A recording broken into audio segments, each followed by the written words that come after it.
dari cucu beliau, Husain bin Ali bin Abi Thalib. Beliau mengatakan, kana Nabi sallallahu alaihi wasallam daimal bishr. Beliau itu mesti tersenyum. Kalau di tengah-tengah sahabatnya, mukanya berseri-seri, senyum. Sahlal khuluq, perangainya itu mudah, enggak sulit orangnya Rasulullah itu. Gampang, enak, diajak bergaul tuh enak Rasulullah itu sallallahu alaihi wasallam. Layyinal janib, lembut, tidak keras, tidak kasar, lembut, bukan orang yang kasar dalam ucapan maupun sikap dan tidak kaku juga. Pilihan kata-kata beliau itu lembut. Tentunya lembut itu pada tempatnya itu terpuji jelas dan itu yang mendominasi Rasulullah SAW. Ada kalanya beliau pakai kata-kata yang tegas sesuai pada tempatnya juga. Itu hikmah namanya. Jadi hikmah itu wad'u syai'i fi mawdi'i, menempatkan pada tempatnya, itu namanya hikmah. Kalau saatnya tegas, tegas. Saatnya marah, marah. Saatnya ditegur dengan teguran keras, beliau tegur dengan teguran keras. Tapi tidak caci maki. Enggak omong kotor, enggak sama sekali. Enggak ada omong kotor. Beda ya antara tegas, kata-katanya keras dengan kata-kata yang kasar. Caci maki itu berbeda. Itu dua hal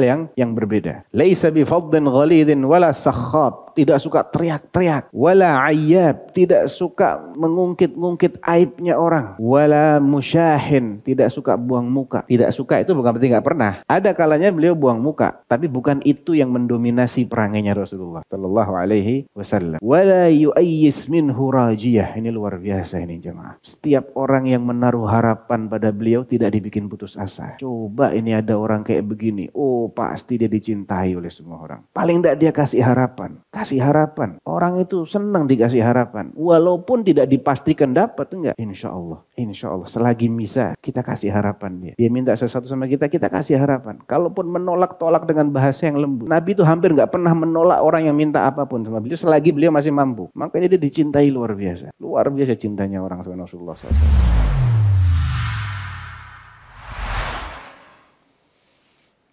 Bismillahirrahmanirrahim. Assalamualaikum warahmatullahi wabarakatuh. Innal hamdalillah nahmaduhu wa nasta'inuhu wa nastaghfiruh wa na'udzu billahi min shururi anfusina wa sayyiati a'malina. Man yahdihillahu fala mudilla lahu wa man yudlil fala hadiya lahu. Asyhadu an la ilaha illallah wahdahu la syarika lahu. وأشهد أن محمدا عبده ورسوله لا نبي ولا رسول بعده اللهم صل وسلم وبارك على قدوتنا وإمامنا وسيدنا محمد وعلى آله وصحبه ومن استنى بسنته واهتدى بهديه إلى يوم الدين أما بعد أيها الإخوة بارك الله فيكم. Alhamdulillah ini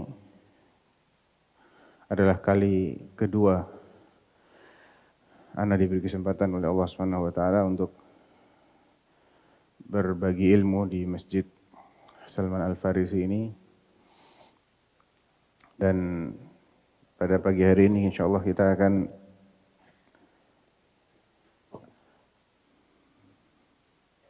mengulas tentang keseharian Rasulullah sallallahu alaihi wasallam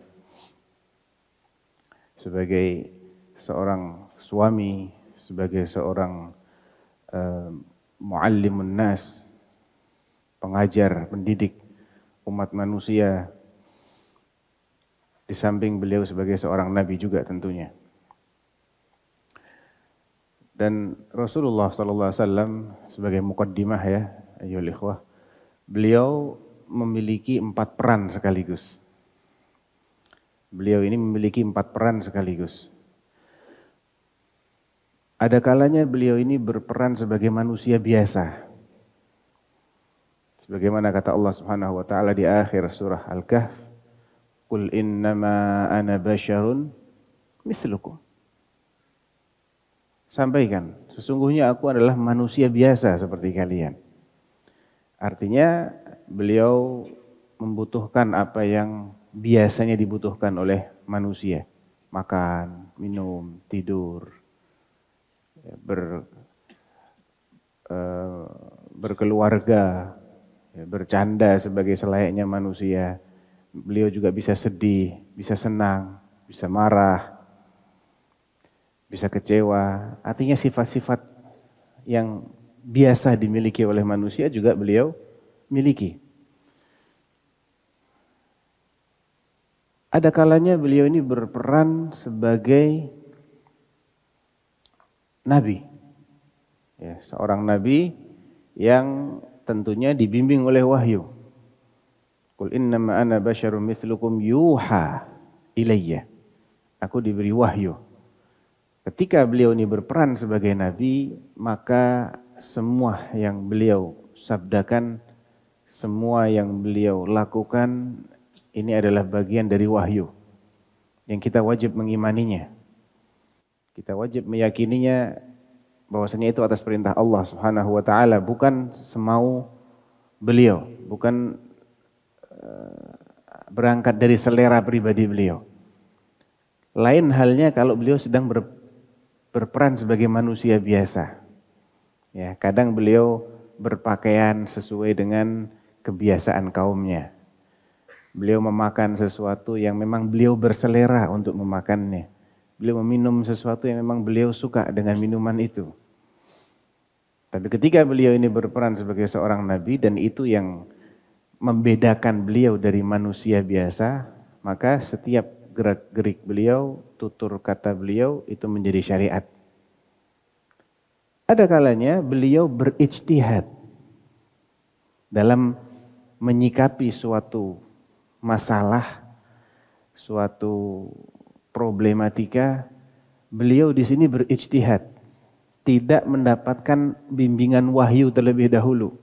Dan itu juga terjadi beberapa kasus dalam kehidupan Rasulullah sallallahu alaihi wasallam. Contohnya ketika menyikapi bagaimana cara kita memperlakukan tawanan perang Badar.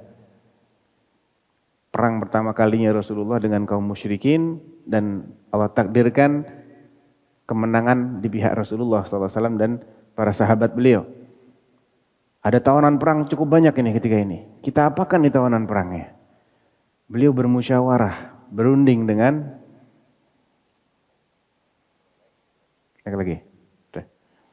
Beliau berunding dengan sejumlah sahabatnya. Tanya kepada Umar bin Khattab radhiyallahu anhu, bagaimana menurutmu hai Umar? Seandainya beliau dapat wahyu, beliau nggak perlu lagi berunding dengan sahabatnya. Justru ketika beliau tidak mendapatkan wahyu ini, beliau berunding. Umar mengisyaratkan atau memberi masukan agar dieksekusi saja Rasulullah. Ini perang kita yang pertama kali. Kita tunjukkan kita ini tegas. Kalau kita ini lembek, nanti mereka akan menganggap kita ini lembek. Mereka akan berani sama kita. Nabi tanya kepada Abu Bakar, bagaimana menurutmu hai Abu Bakar? Abu Bakar yang terkenal punya sikap lembut, dia mengatakan, ya Rasulullah, mereka juga masih ada hubungan kerabat dengan kita. Kalau kita minta tebusan dari mereka, maka uang tebusan ini juga bisa kita manfaatkan untuk membiayai, ya istilahnya sekarang operasional dakwah kita Rasulullah. Dan Nabi cenderung kepada pendapatnya Abu Bakar. Ketika ini Nabi berperan sebagai manusia yang berijtihad dalam mencari solusi atas suatu masalah. Dan ternyata ijtihad beliau di sini disalahkan oleh Allah. Turunlah ayat. Maka li nabiyyin ayyakuna lahu asra hatta yuthkhina fil ard. Turiduna aradad dunya wallahu yuridul akhirah. Tidak boleh nabi itu punya tawanan perang. Banyak lagi jumlahnya. Sebelum dia banyak menumpas musuhnya di muka bumi. Apakah kamu lebih cenderung kepada kehidupan dunia, tebusan ini? Sedangkan Allah justru menghendaki akhirat. Dalam kesempatan yang lain Nabi berijtihad dan ternyata ijtihadnya keliru, turun lagi wahyu yang mengoreksi beliau. Nah, ini peran ketiganya Rasulullah sallallahu alaihi wasallam. Beliau berijtihad dan bisa jadi ijtihad beliau itu benar, maka tidak akan ada wahyu yang mengoreksi. Contohnya ketika beliau berijtihad menghadapi musyrikin Quraisy ketika terdengar mereka ini menggalang pasukan koalisi di perang apa? Ahzab atau perang Khandaq. Bagaimana kita menghadapi kekuatan kita nggak cukup. Mereka terlalu besar. Beliau berunding akhirnya mendapat masukan dari sahabat siapa? Masjid apa namanya? Salman Al-Farisi. Agar membuat khandak atau parit. Dan ini adalah ijtihad yang dibenarkan. Makanya tidak dikoreksi sama Allah. Justru turun surat namanya suratul Ahzab. Surat Ahzab. Jadi kalau beliau itu berijtihad kemudian ijtihadnya tidak benar atau mendapat masukan dan ternyata masukan itu tidak tepat, maka akan turun wahyu yang mengoreksi, nggak akan dibiarkan sama Allah. Ini salah satu makna dari kemaksumannya Rasulullah Sallallahu Alaihi Wasallam. Kemaksuman Rasulullah Muhammad Sallallahu Alaihi Wasallam itu adalah bukan berarti beliau tidak pernah berbuat salah sama sekali, mutlak. Bukan begitu. Tapi bedanya beliau dengan yang tidak maksum adalah kalau beliau itu salah langsung dikoreksi sama Allah. Jadi kita tahu, oh ternyata apa yang beliau pilih itu tidak tepat. Buktinya ada wahyu yang mengoreksi. Dan itu banyak dalam Al-Quran ya, ikhwah. Banyak sekali. Surat Abasa wa Tawalla, an ja'ahul a'ma, itu teguran kan bagi Rasulullah SAW. Ya. Contoh juga surat At-Tahrim, ya ayyuhan nabi, lima tuharrimu ma ahallallahu lak, tabtaghi mardata azwajik, wallahu ghafurur rahim. Teguran lagi kepada Nabi, kenapa engkau mengharamkan bagi dirimu yang Allah halalkan? Ya. Alhasil ini adalah peran ketiga Rasulullah Sallallahu Alaihi Wasallam. Jadi yang pertama tadi apa? Nabi sebagai manusia biasa. Ya, makan, dia butuh makan, butuh minum, butuh bernapas, butuh tidur. Ya, selayaknya manusia lah. Peran yang kedua adalah Nabi sebagai Rasul. Qul innama ana basyarum mithlukum yuha ilayya. Ketika beliau sudah berperan sebagai Rasul, kita enggak boleh punya sikap kecuali sami'na wa ata'na. Apa kata Allah? Innama kana qaulal mu'minin idza du'u ila Allahi wa rasulihi liyahkuma bainahum ay yaqulu sami'na wa ata'na. Sesungguhnya ucapannya orang-orang beriman. Innama, bukan sesungguhnya. Tidak lain tidak bukan. Ucapannya orang-orang beriman. Jika diajak untuk diatur oleh Allah dan Rasulnya. Ya, mereka diajak, ayo kita diatur oleh Allah dan Rasulnya yuk. Jawaban orang beriman itu tidak lain tidak bukan adalah sami'na wa ata'na. Dan itu adalah konsekuensi dari mengimani beliau sebagai Rasul. Ketika kita ucapkan asyhadu anna Muhammadan Rasulullah. Aku bersaksi bahwasanya Muhammad itu adalah Rasulullah. Ini apa artinya ini? Apa artinya? Apakah cukup kita meyakini ada sosok manusia yang pernah terlahir di kota suci Makkah yang namanya Muhammad, nama bapaknya Abdullah, dari suku Quraisy, dari Bani Hashim? Cukup kita mengakui begitu? Kalau cuma sebatas itu, orang musyrik pun tidak ada yang keberatan. Mereka semua tahu ada sosok manusia namanya Muhammad bin Abdullah Al-Hashimi Al-Qurashi. Mereka tahu itu. Yang mereka permasalahkan itu apa sih? Dia ngaku-ngaku dapat wahyu. Itu yang mereka permasalahkan. Itu yang mereka keberatan. Makanya ketika mau perjanjian Hudaybiyah, Rasulullah tulis apa? Rasulullah perintahkan Ali bin Abi Thalib, sekretarisnya Rasulullah yang menulis surat perjanjian itu, uktub Bismillahirrahmanirrahim. Protes Suhail bin Amr. Apa-apa itu? Ar-Rahman, Ar-Rahim. Gak kenal gitu. Mar-Rahman, Mar-Rahim. Uktub bismikallahumma. Tulis aja dengan namamu ya Allah. Mereka gak punya tauhidul asma wa sifat. Ya sudah, ganti ya Ali. Uktub bismikallahumma. Ngalah nih Rasulullah. Ngalahnya di sini ijtihad atau perintah Allah? Lah, perintah Allah. Perintah Allah bukan ijtihad. Kalau ijtihad disalahkan sama Allah kalau salah. Enggak, ini perintahnya Allah.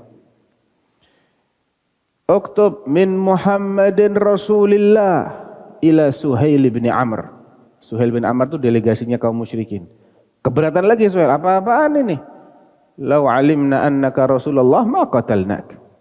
Kalau kita yakin kamu Rasulullah, kita nggak perang sama kamu. Ganti.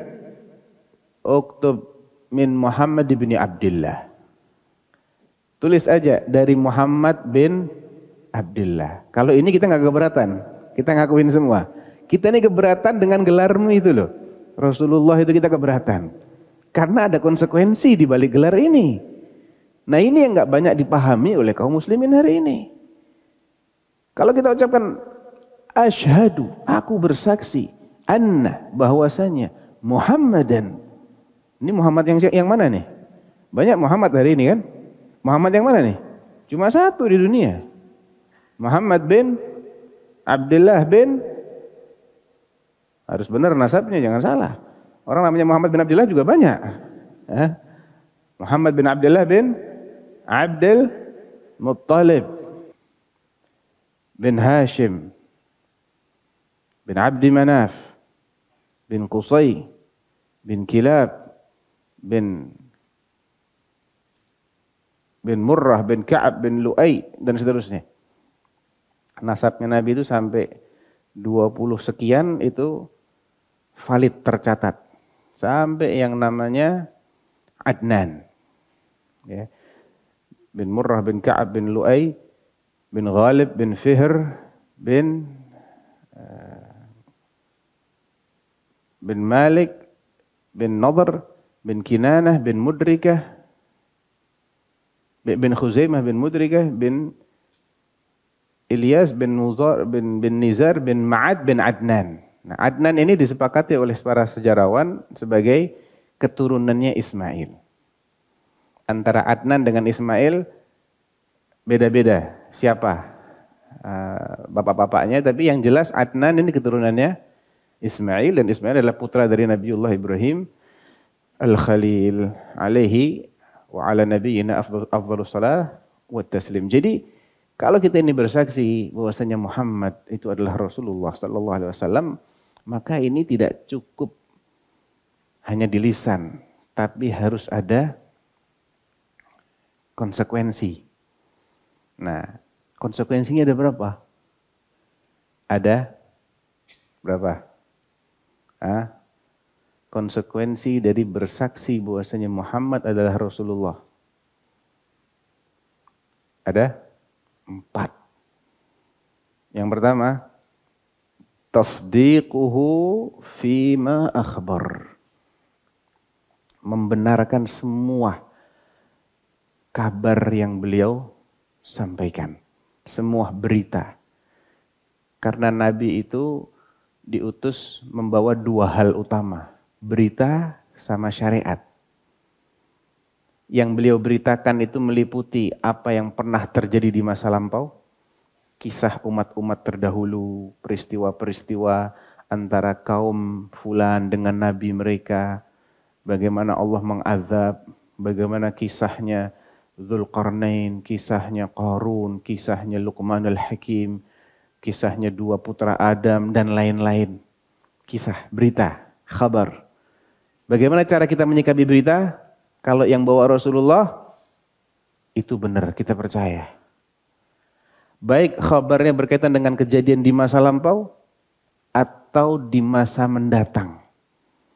Baik tentang kehidupan dunia di akhir zaman ataupun kehidupan di akhirat. Mulai di alam barzakh, di yaumul qiyamah, yaumul mahsyar, proses penimbangan, telaga dan seterusnya. Sampai di jannah, sampai di nar. Ini semua masuk ke dalam kategori berita. Dan sikap kita ketika mendapatkan berita dari Rasulullah SAW adalah kita percayai. Ini konsekuensi. Ya, karena siapa? Karena dia Rasulullah. Bukan karena dia Muhammad bin Abdullah, bukan. Tapi karena dia Rasulullah. Nah ini yang orang-orang musyrik, orang-orang kafir keberatan. Makanya begitu beliau menyampaikan di hadapan orang-orang Mekah, di kaki Bukit Safa, ya, beliau kumpulkan itu wahai orang-orang Quraisy, ayo ngumpul sini semua. Bagaimana menurut kalian kalau saya kabarkan kepada kalian bahwa dari balik bukit ini ada pasukan musuh, pasukan berkuda yang sebentar lagi akan nyerbu kalian. Akuntum musaddiqiyah? Kalian percaya dengan beritaku? Jawaban mereka tuh logis banget. Ma jarrabna 'alaika kadziban. Ya selama ini kami belum pernah membuktikan kamu itu bohong. Kami enggak punya alasan untuk mengingkari adanya kemungkinan tersebut. Bahwasanya yang kau beritakan itu benar, kami enggak punya alasan.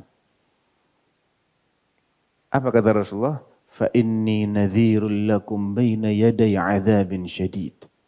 Kalau begitu ketahuilah, aku ini sesungguhnya adalah pemberi peringatan bahwa nanti kalian itu terancam dengan azab. Ini bicara akhirat sekarang. Kalau yang barusan itu bicara dunia, pasukan nyerang itu perkara dunia. Ini orang musyrik ini paling keberatan kalau disuruh percaya ada kehidupan setelah kematian. Mereka keberatan banget. Sangat-sangat keberatan dengan itu. Itu yang paling dimusuhi dari dakwahnya Rasulullah itu. Ada dua hal yang paling dimusuhi sama mereka. Yang mereka paling antipati itu dua. Pertama tentang supaya jangan beribadah kepada selain Allah. Atau tauhidul uluhiyah. Yang kedua disuruh percaya terhadap adanya hari akhirat. Ini mereka sangat keberatan luar biasa. Makanya yang pertama kali teriak-teriak koar-koar, pamannya sendiri. Abu Lahab. Tabban laka sa'iral yaum alihada jama'atana. Ya, dengan kata-kata yang sangat kasar gitu. Kurang ajar kamu. Sepanjang hari ini kamu celaka, terkutuk kamu. Cuma buat ini kau kumpulkan kami. Suruh percaya ada azab di alam nanti setelah kita mati ya dibangkitkan lagi. Mereka keberatan banget. Jadi ini yang membedakan beriman dengan tidak beriman. Mereka tidak mengingkari kalau ada sosok manusia namanya Muhammad bin Abdullah. Mereka lihat orang itu. Mereka tahu sifat-sifatnya, sifat fisiknya. Mereka tahu dia orang yang jujur. Tapi lihat begitu dia mendakwahkan sesuatu yang berbeda dengan ideologi mereka, ganti gelarnya. Apa gelarnya? Kadzab, majnun, syair, sahir, ya. Pendusta, orang gila, penyair, penyihir, dukun. Karena apa? Dia memberitakan sesuatu yang bertentangan dengan ideologi mereka, satu. Dan yang kedua, nalar mereka nggak nyampe ke sana. Dan ini yang menjadi konsekuensi dari mengimani kerasulan beliau. Makanya mereka tuh konsekuen semua, nggak mau beriman. Saya nggak bisa nerima, saya nggak mau beriman. Tahu mereka konsekuensinya. Kalau saya beriman dia Rasulullah, saya harus konsekuen. Saya harus punya sikap yang sinkron dengan kata-kata saya. Jadi konsekuensi pertama dari mengimani kerasulan Muhammad SAW adalah membenarkan semua berita yang beliau kabarkan. Bagaimana kalau beritanya susah dimengerti, Ustadz? Bagaimana kalau beritanya nih nggak masuk akal, Ustadz? Nggak nalar, Ustadz? Tetap harus percaya. Bagaimana menurut antum? Harus percaya. Walaupun nggak masuk akal harus percaya, gitu ya? Gitu? Sepakat? Serius? Benar? Yakin? Alhamdulillah, pinter antum. Ya memang itu beriman tuh begitu. Justru yang namanya iman tuh beda sama ilmu pengetahuan. Kalau ilmu pengetahuan kita mesti paham dulu, mesti nalar dulu. Ya, makanya ilmu pengetahuan itu diterima oleh semua orang yang paham. Mau muslim, mau kafir, nggak ada masalah. Yang penting dia bisa paham, dia akan akui itu sebagai ilmu pengetahuan. Tapi masalah iman beda lagi ceritanya. Mekanismenya beda dia. Contohnya banyak ya. Salah satu aja. Ketika Nabi SAW di Mekah ini pada tahun ke-10 atau ke-11 setelah kenabian. Belum hijrah, hijriah belum mulai. 10 atau 11 setelah beliau resmi diangkat menjadi nabi dan rasul. Ada peristiwa yang sangat monumental yang katanya terjadi di bulan ini. Bulan apa nih? Bulan Rajab apa tuh? Al-Isra wal Mi'raj. Ini peristiwa ini masuk nalar enggak buat orang yang hidup di masa itu? Enggak masuk nalar. Enggak masuk nalarnya semua orang atau sebagian orang? Ayo, siapa yang bilang semua angkat tangan? Tuh, sebagian orang aja ya. Oke. Jadi ada sebagian lagi yang mengatakan ini masuk nalar ini. Walaupun saya nggak tahu dia naik apa. Tapi mungkin aja.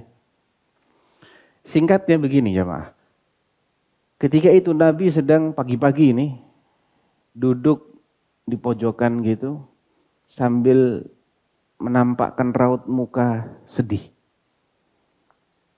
Lewatlah musuh Allah yang namanya Abu Jahal. Abu Jahal itu kalau diterjemahkan ke bahasa Indonesia apa artinya? Hah? Pak Oon. Pak Bloon. Bodoh dia. Abu Jahal lewat melihat Rasulullah ini. Rasulullah itu bahasa kita ya, kalau bahasanya dia Muhammad. Melihat Muhammad sedih, seneng dia. Ditanya. Penasaran dia. Hal min jadid? Ada berita yang baru ya? Ada informasi apa nih? Qala na'am. Iya nih ada berita baru. Apa tuh? Usriya biyal laylah. Tadi malam ana diajak jalan-jalan kata Rasulullah. Qal ila ain? Kemana? Qal ila Baitul Maqdis. Ke Baitul Maqdis katanya. Nabi cerita ini. Nabi cerita begininya itu pagi-pagi. Yang beliau ceritakan adalah peristiwa semalam. Artinya apa? Semalam itu beliau P atau PP? PP. P aja susah dimengerti apalagi PP. Wa asbahta baina adhurina kata Abu Jahal. Dan pagi-pagi nih kau udah di sini lagi nih. Sama kami lagi. Qala na'am. Iya. Falam yurihi annahu yukadzibu. Ibnu Abbas yang meriwayatkan kisah ini. Dia menceritakan Abu Jahal ini pura-pura tidak menunjukkan ketidakpercayaannya dia. Dia nggak kepingin kalau Rasulullah nanti nggak mau cerita ke orang-orang. Dia kepingin Muhammad ya bahasanya dia nih. Muhammad ini menceritakan kembali nggak cuma ke dia. Sayang ini berita heboh ini. Semua orang mesti denger nih. Berita spektakuler ini. Karena ini ibaratnya kartu trufnya si Abu Jahal. Kalau dia ceritakan kepada semua warga Mekah bakalan geger ini. Viral langsung ini. Orang-orang mesti tambah menjadi-jadi dia mendustakannya Rasulullah. Dan itu yang dicari sama Abu Jahal. Apa kata Abu Jahal? Saya kumpulin orang-orang, kamu cerita lagi ya. Dikumpulin, iya gak apa-apa. Dipanggil sama Abu Jahal, ya ma'asyara bani Ka'ab bin Lu'ay halum. Hei semua orang Quraisy, sini. Fantafadha ilaihim al-majalis. Mereka yang lagi pada bermajelis bubar pada ngumpulin, ngelilingin Rasulullah dan Abu Jahal. Udah kumpul semua. Apa kata Abu Jahal? Ya Muhammad, haddits qaumaka bima haddatstani bih. Sekarang kau ceritakan yang barusan tadi kau ceritakan kepadaku. Ayo ceritakan. Sama redaksi yang gak dirubah sama Rasulullah SAW. Usriya biyal laylah. Semalam ana diajak jalan-jalan. Qalu, mereka semua bilang, ila ain, kemana Muhammad jalan-jalannya? Qal ila Baitul Maqdis. Ke Baitul Maqdis. Mereka tahu Baitul Maqdis itu di mana? Tahu mereka. Palestina. Qalu asbahta baina dhahranaina. Dan pagi ini kau sudah di tengah-tengah kami lagi. Qal na'am. Langsung tepuk tangan, Masya Allah. Ada yang pegang kepala, aduh. Hoax apa lagi nih hari ini? Bahkan di salah satu redaksinya riwayat Al-Hakim, hatta irtadda ba'du man kana qad aman. Subhanallah, ujian. Iman kita ini mesti diuji jemaah. Bahkan ada sebagian yang awalnya beriman murtad dia. Gak bisa nerima berita ini. Akal dia gak cukup untuk mencerna informasi ini. Nah ini ujiannya orang beriman yang berkaitan dengan berita. Karena Nabi itu juga bawa berita. Di samping beliau bawa yang satu lagi syariat. Yang syariat ini ada yang sifatnya perintah, ada yang sifatnya larangan. Atau yang sifatnya pembolehan. Perintah itu terbagi dua. Perintah yang mewajibkan atau sekedar menganjurkan, menyunahkan. Larangan juga terbagi dua. Yang sifatnya apa kira-kira? Mengharamkan atau memakruhkan. Ya, perintah ada yang mewajibkan, ada yang menyunahkan. Larangan ada yang mengharamkan, ada yang memakruhkan. Yang tengah-tengah ini mubah, boleh-boleh aja. Itu aturan itu nggak keluar dari 5 status ini, nggak keluar dari 5 hukum ini. Kalau menyikapi berita, maka konsekuensinya kita harus percaya. Masuk akal, nggak masuk akal, paham, setengah paham, nggak paham, pokoknya percaya.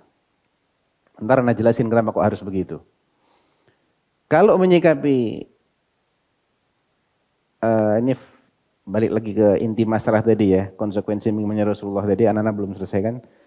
Kalau menyikapi syariat yang dibawa oleh Rasulullah, maka sikap kita taat.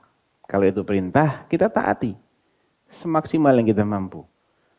Konsekuensi yang ketiga adalah menyikapi larangan-larangan Rasulullah. Ya kita taati juga dengan menjauhi. Bukan cuma tidak mengerjakan ya. Larangan itu kita diperintahkannya untuk 2. Diperintahkan untuk tidak mengerjakan, sekaligus diperintahkan untuk jauh-jauh. Jangan deket-deket. Nanti nyebur kita kalau deket-deket. Ngelanggar kita. Ya. Ma nahaitukum anhu fajtanibu. Apapun yang aku larang kalian dari mengerjakannya, maka jauhi. Jadi kita ini diperintahkan untuk jauh dari yang dilarang. Bukan hanya tidak mengerjakan yang dilarang. Sebagai contoh, tidak mengerjakan yang dilarang itu, dia tidak minum khamr. Enggak minum dia. Tapi dia kerja di bar misalnya. Ini dia tidak menjauhi apa yang dilarang. Dia harus jauh dari situ. Dia tidak berzina, tapi dia pacaran. Khalwat. Dia tidak menjauhi zina ini. Jadi bukan hanya tidak mengerjakan, tapi jauh. Jangan pacaran. Jangan dua-duaan dengan yang bukan mahram. Dan seterusnya. Jadi harus jauh. Jadi yang pertama konsekuensi dari mengimani kerasulan Rasulullah Muhammad SAW adalah membenarkan semua beritanya. Melaksanakan perintahnya. Menjauhi larangannya. Yang keempat, yang terakhir adalah kita ini tidak beribadah kecuali dengan syariatnya Rasulullah Sallallahu Alaihi Wasallam. Taib, anak kembali ke contoh berita yang kadang-kadang itu sulit dimengerti dengan akal adalah peristiwa Isra. Peristiwa Isra ini kan terkait dengan sesuatu yang terjadi di dunia. Kalau mereka disuruh beriman dengan Mi'raj, jelas nggak mungkin beriman. Karena akhirat mereka nggak percaya. Mi'raj itu kaitannya dengan langit, dengan akhirat. Kalau Isra itu di dunia, dari Mekah ke Palestina. Dan itu yang disebutkan dalam suratul Isra. Subhanalladzi asra bi'abdihi laylan minal masjidil harami ilal masjidil aqsa alladzi barakna haulahu al-ayah.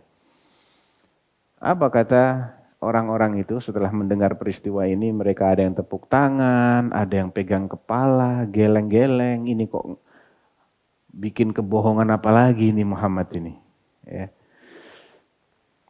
Tapi mereka nggak punya bukti. Nggak bisa membuktikan bahwa Muhammad ini bohong, nggak ada buktinya. Terus apa yang mereka lakukan? Kebetulan ada di antara orang-orang itu yang sudah pernah ke Baitul Maqdis.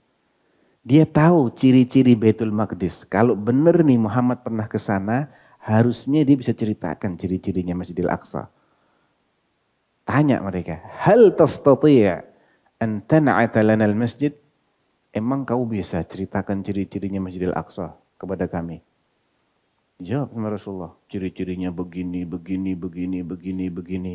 Sampai ada beberapa ciri-ciri yang beliau itu ragu. Maka Allah tampakkan kepada Nabi Baitul Maqdis itu, ya, bayangannya itu dilihat sama Nabi sehingga beliau lebih detail lagi dalam menceritakan ciri-cirinya. Udah selesai, apa kata mereka? Amman na'at, fa wallahi laqad sadaq. Kalau ciri-cirinya, wallahi benar tuh, ciri-cirinya kayak gitu. Nah, ini ujian. Mereka akan mempercayai analisa akal mereka atau percaya kepada beritanya orang ini. Hakikat iman itu bukan kita percaya sama analisa akal kita, jemaah.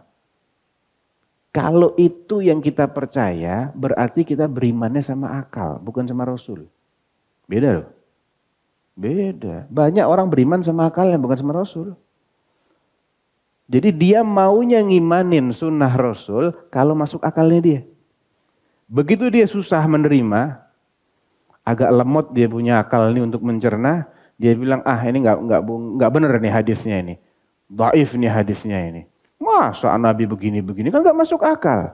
Itu namanya dia beriman sama akal, bukan sama Rasul.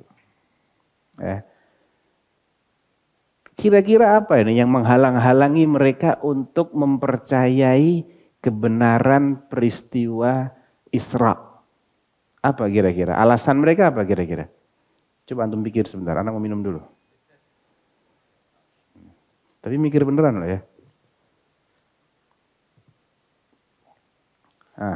Udah ada yang tahu jawabannya?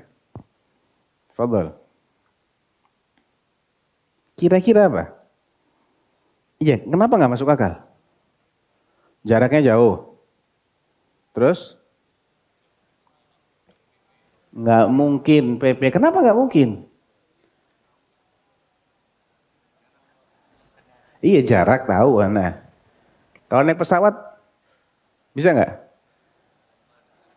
Nggak ada kendaraan secepat itu menurut mereka. Menurut mereka loh ya. Betul nggak?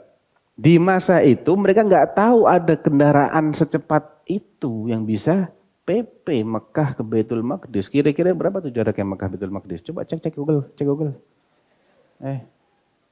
aja Google Map. Masjidil Haram, Masjidil Aqsa. Kira-kira tuh, lebih lah 500 kilo. Mekah Madinah aja 400. Ini Palestina loh.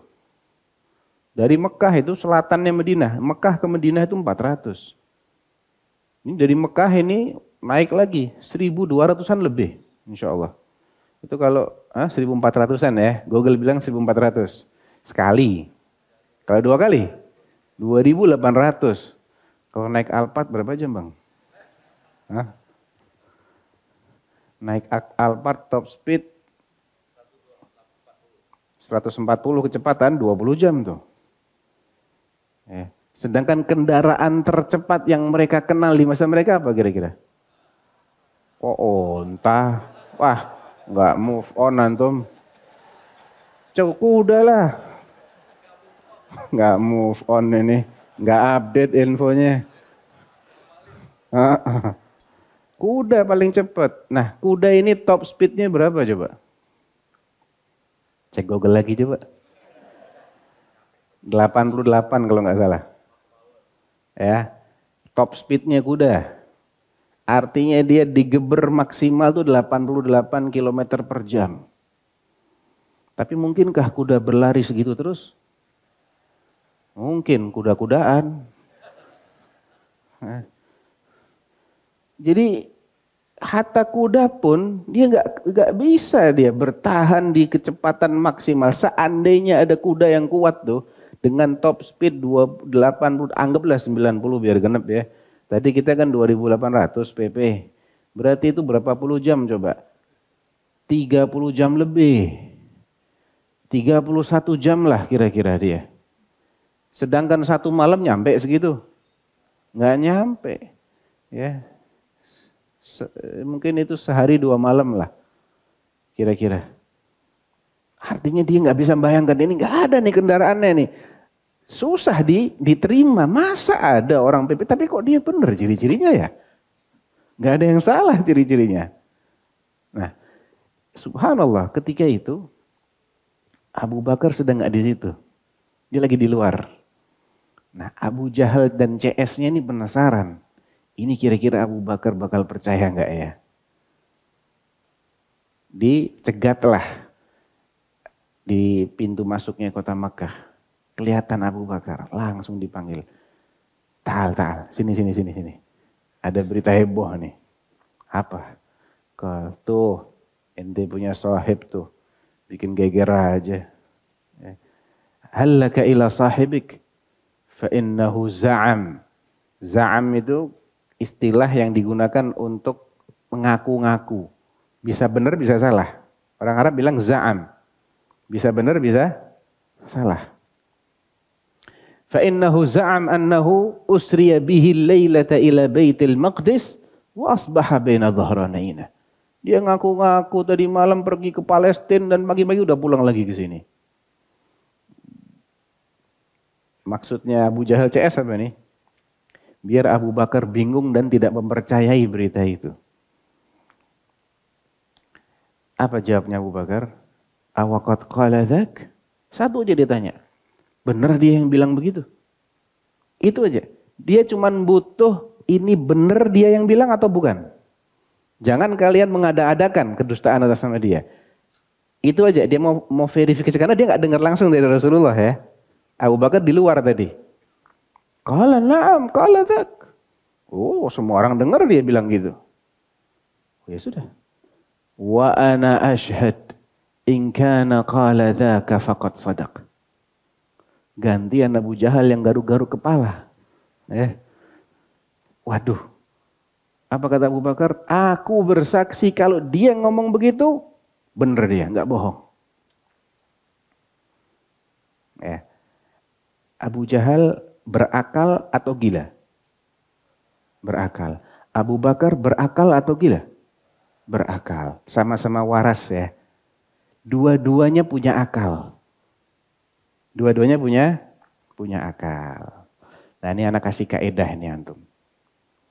Bagaimana membedakan antara sesuatu yang mustahil menurut akal dengan sesuatu yang mustahil menurut kebiasaan. Bedanya di sini. Semua mukjizat Nabi dan Rasul termasuk Isra wal Mi'raj itu kan mukjizat itu. Itu semuanya mustahil menurut kebiasaan. Luar biasa semua. Tapi nggak ada yang mustahil menurut akal. Buktinya masih ada orang berakal yang percaya. Itu cukup untuk jadi bukti. Dia tidak bisa diterima oleh akal sebagian orang berakal. Nggak semuanya ijma sepakat. Enggak. Banyak kok yang percaya nggak mempermasalahkan itu banyak. Dan itu logis. Ana jelasin nanti. Logikanya di mana Ana jelasin. Abu Bakar mengatakan, Ana bersaksi kalau memang Muhammad bilang begitu, jujur dia nggak bohong. Bener dia ke sana tadi malam dan udah pulang lagi. Bingung Abu Jahal. Tusaddiquhu annahu dhahaba ila Baitul Maqdis wa raja'a min lailatihi qabla an yusbih. Kau percaya dia pergi ke Baitul Maqdis semalam dan pulang di malam itu sebelum fajar menyingsing? Qal walima la usaddiquh. Emang kenapa saya nggak boleh percaya? Apa yang mengharuskan saya untuk tidak percaya? Waqad saddaqtuhu fima huwa ab'ad min dzalik. Sedangkan untuk sesuatu yang lebih jauh dari itu aku percaya. Lihat nih, Abu Bakar ngasih kita kaedah beriman yang benar tuh kayak apa. Ini kalau kita pulang nih dari kajian kita pagi ini, antum ingat-ingat jawabannya Abu Bakar, cukup buat antum. Wallahil azim. Makanya jangan ada yang lupa ya, jangan ada yang ngantuk, nggak ada siaran ulang. Ayo yang ngantuk angkat tangan. Siapa yang ngantuk? Jangan ada yang ngantuk. Ini jawabannya penting banget nih, kaidah dalam beriman nih. Karena iman kita akan diuji sama yang begini-begini ini. Dulu mereka keberatan untuk mempercayai, sekarang kita nggak keberatan, kita tahu ada kendaraan cepat kan. Mungkin aja Ustadz, kalau sekarang mungkin naik pesawat tempur 1 jam 2 jam nyampe, mungkin. Berarti ternyata nggak mustahil kan ya. Nggak mustahil secara logika. Kalau mustahil secara logika nggak mungkin terjadi sama sekali. Abu Bakar bilang apa? Ana percaya sama yang lebih jauh dari itu kok. Shaddaqtuhu fi khabaris sama. Aku percaya dia bahwa dia ini dapat berita dari langit alias wahyu. Sejak kapan itu terjadi? Sejak dulu pertama kali dia ngaku nabi. Udah berapa tahun? 10 atau 11 tahun yang lalu tuh dia tiap hari ngaku dapat berita dari langit 2 kali sehari pagi sore. Shaddaqtuhu fi khabaris sama laila nahar. Pagi dan malam dia, siang malam dapat berita dari langit dan aku percaya. Sekarang jauhan mana Mekah Baitul Maqdis dengan langit bumi? Jangan langit bumi. Bumi sama bulan aja. Berapa jaraknya? Ada yang tahu bumi bulan? Google lagi. Kalau nggak salah 380.000 kilometer ya. Bumi matahari itu kalau nggak salah 150 juta kilometer. Kalau nggak salah. Anda nggak pernah ngitung juga sih. Ya itu kan Mekah Madinah nggak ada artinya dibandingkan dengan bumi bulan aja. Mekah Madinah cuman berapa tadi? 1.400 kilo kali 2, 2.800. Bumi ke bulan aja sudah puluhan kali lebih jauh. Sedangkan wahyu turunnya lebih jauh lagi dari itu. Dan itu turunnya instan, cepat. Artinya ada yang mengirimkan berita walaupun kita nggak pernah lihat, gitu loh. Jadi jawabannya Abu Bakar itu logis, karena dia tidak menafikan keberadaan sesuatu hanya karena dia tidak mengetahui keberadaannya. Orang tuh kalau mau menafikan keberadaan sesuatu secara ilmiah, tidak cukup dengan mengatakan saya tidak melihat, saya tidak merasakan, saya nggak mendeteksi, berarti nggak ada. Belum tentu. Karena apa? Karena kemampuan kita melihat ini terbatas, betul nggak? Kemampuan kita untuk mendeteksi keberadaan sesuatu, entah dari penampakannya, atau dari suaranya, atau dari aromanya kalau dia punya aroma, atau dari rasanya, semuanya terbatas kan? Terbatas. Yang kita lihat saja itu nggak semuanya kelihatan. Betul nggak? Banyak dari sesuatu yang bisa kita lihat, kita nggak tahu seluk-beluk semuanya. Contohnya ini karpet nih yang antum dudukin ini. Antum lihat kan? Namanya warnanya warna apa? Persisnya. Merah muda kah? Merah ati kah? Merah maron kah? Merah apa? Ya merah sih, cuma orang nggak tahu nih merahnya merah yang jenis apa gitu ya. Ketebalannya berapa? Jenis bahannya apa? Harganya berapa? Luasnya semua berapa?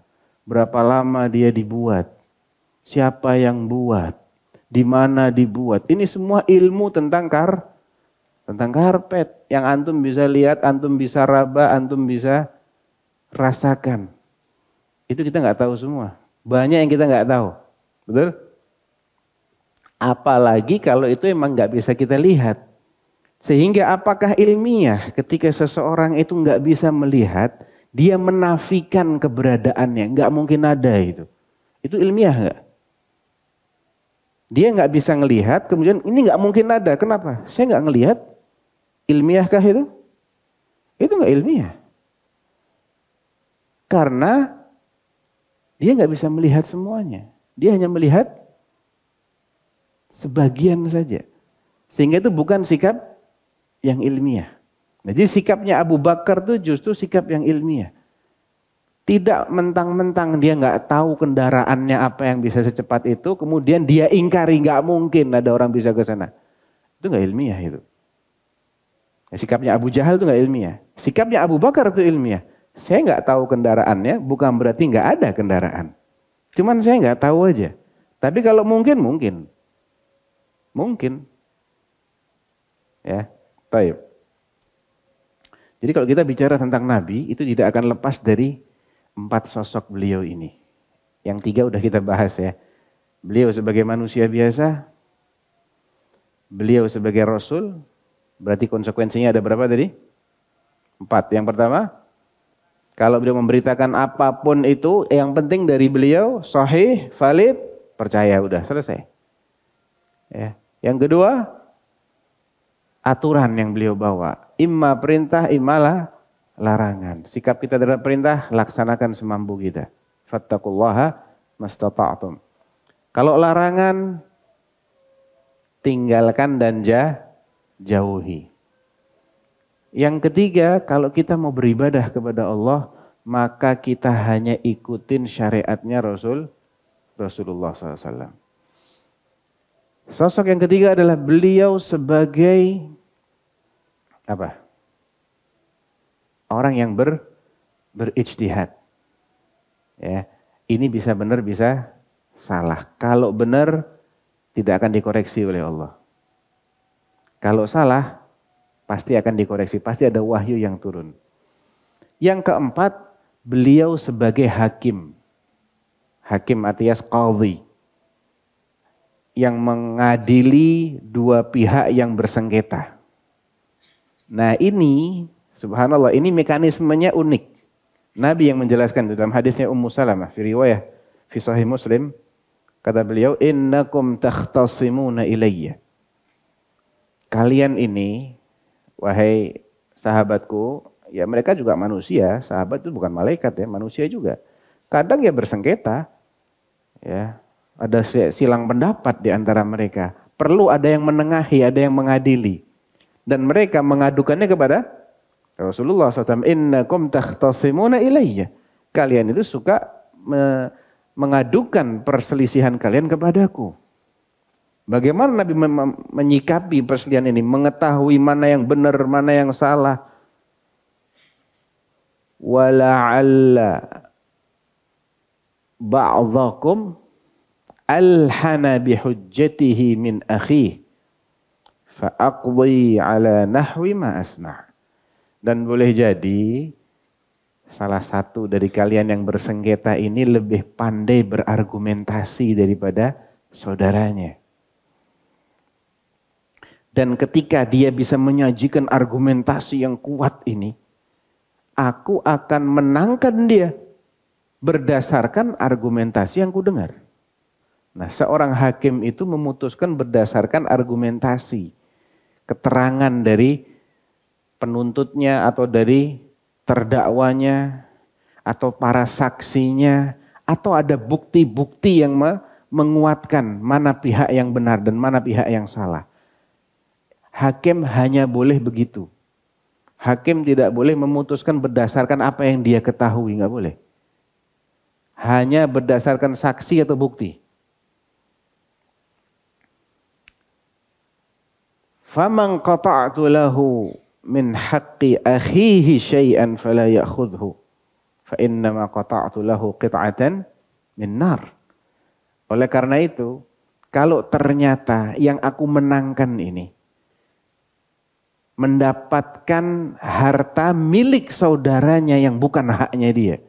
Boleh jadi orang yang zalim itu pandai berargumentasi di depan hakim, dan dia mengelabui hakim dengan kepandaian dia beretorika, dengan saksi palsu yang dia hadirkan, yang dia bayar, yang dia suap misalnya, dengan bukti-bukti yang dia rekayasa, sedangkan yang hak ini terzolimi di sini. Dia orang tak punya.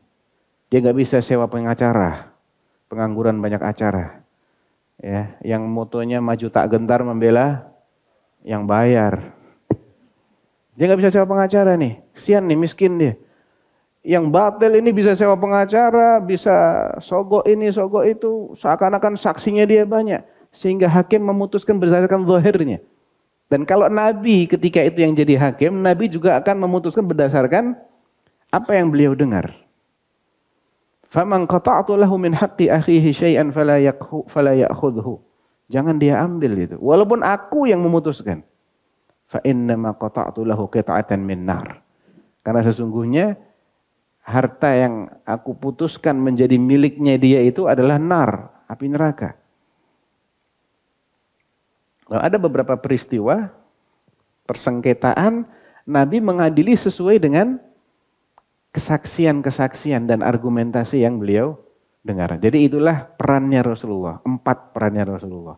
Yang paling mendominasi tentunya adalah yang kedua, Nabi sebagai Rasul. Dalam kasus-kasus tertentu beliau berijtihad. Tidak lepas dari 2 kemungkinan tadi. Dalam kasus-kasus tertentu beliau sebagai hakim. Ya. Nah, ini ada satu hadis yang berkaitan dengan karakter globalnya Rasulullah SAW, ya, yang disifatkan oleh Ibunda Aisyah radhiyallahu anha. Qalat radhiyallahu anha ketika ditanya tentang bagaimana sih kesehariannya Rasulullah itu sallallahu alaihi wa alihi wasallam ketika beliau sedang bermajlis di tengah-tengah sahabatnya, karena beliau lebih sering di luar rumah, ya, lebih sering beliau berinteraksi dengan sahabatnya, maka ini yang kita jadikan sebagai salah satu sorotan. Qalat Aisyah radhiyallahu anha, kana an-nabiy sallallahu alaihi wasallam